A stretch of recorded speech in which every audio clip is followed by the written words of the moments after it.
Nasa 100 pamilyang nawala ng tirahan sa sunog sa Sampaloc, Maynila kaninang madaling araw. May isang sugatan at may unang balita si James Agustin. James. Ivan, alas 4:50 ngayong umaga na tuloy ang mapula yung sunog na tumupok sa 80 bahay sa bahaging ito po ng Sampaloc, Maynila. Inaalam pa ng Bureau of Fire Protection yung sanhi ng apoy, may ilang mga residente na walang naisalbang mga gamit. Mula sa flyover, kita kung gaano kalaki ang apoy na sumiklab sa residential area sa Ligarda Street sa Sampaloc, Maynila. Mag-alauna na madaling araw kanina. Mabilis na itinaas ng Bureau of Fire Protection ng ikatlong alarma.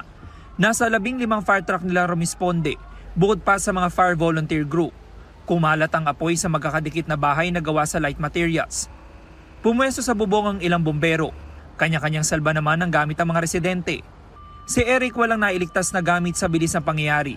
Biglang lumiyab din sa side ng kabila ng kapitbahay namin, yung nakatira sa upper, sa taas.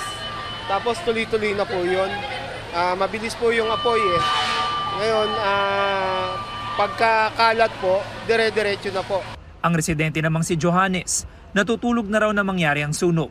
Hindi lang ang inuupahang bahay niyang natupo, maging ang kabuhayang sari-sari store. Iilang paninda lang ang nailabas na pinagtulungan daw buhati ng mga kabarkada ng kanyang anak. Ginising lang ko sa anak ko na, Papa, may sunog.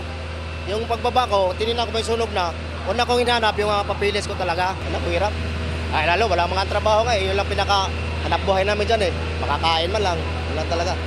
Alas 3:14 na madaling araw na ideklara ang fire under control. Ayon sa BFP, umabot sa 80 bahay ang nasunog, pati ilang commercial establishment. Tinatayang nasa 100 pamilyang naapektuhan. Inalam pa raw ng mga otoridad ang sanhi ng apoy. Makikita niyo yung kalsada ay maluwag naman, kabilaan.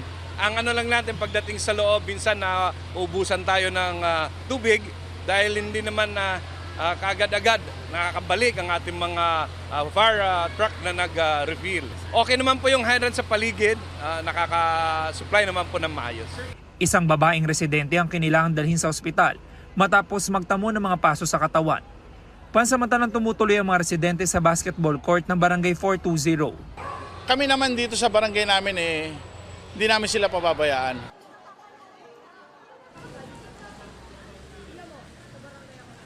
Ivan, sabi ng Manila Department of Social Welfare ay magtatayo sila ng mga modular tents doon sa basketball court kung nasaan ngayon yung mga residente na nasunugan. Ang lokal na pamahalaan naman ay magpapaabot ng tulong gaya ng mga food packs at financial assistance. Samantala sa mga oras na ito, nakakaranas po ng pabugso-bugsong pag-ulan sa bahaging ito ng Sampaloc, Maynila. Yan ang unang balita. Ako po si James Agustin para sa GMA Integrated News. Kapuso, huwag magpapahuli sa latest news and updates. Mag-iuna ka sa balita at mag-subscribe sa YouTube channel ng GMA Integrated News.